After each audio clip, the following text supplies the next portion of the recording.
J'ai quitté mon travail, ce qui me dérangeait effectivement, c'était de travailler pour l'aéronautique, qui est un secteur polluant. Lui, c'est Léon. Et cet été, les vagues de chaleur ont bousculé sa vie. Comme lui, ils sont nombreux à avoir mal vécu les températures historiques auxquelles nous avons été confrontés. Alors à Vert, en pleine canicule, on vous a posé une question.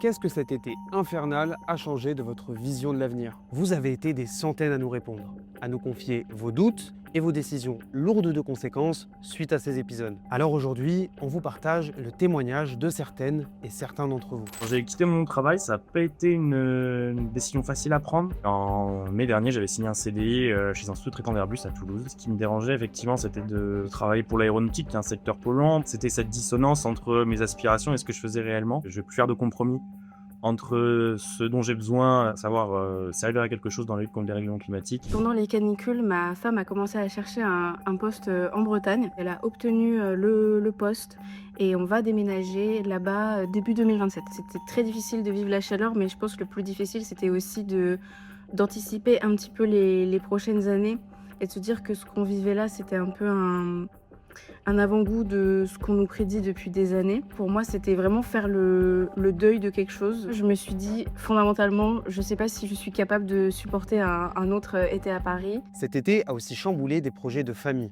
Pour certains, il a permis d'acter définitivement le fait qu'ils n'auraient pas d'enfant. Émilie, dont on a changé le nom, nous raconte: Je ne veux pas d'un enfant qui connaîtra des étés à 50 degrés, la violence du système capitaliste et qui verra que les responsables politiques n'écoutent rien. Je pense que cet enfant serait malheureux. D'autres nous ont même confié regretter leur choix. J'aime ma fille, mais j'ai peur pour son avenir. Je suis désormais certain que je ne ferai pas de deuxième enfant. Si c'est pour qu'il naisse sur une planète en guerre et en feu, ce n'est pas la peine, nous explique Thomas. Mais les réactions à ces fortes chaleurs ne s'arrêtent pas là.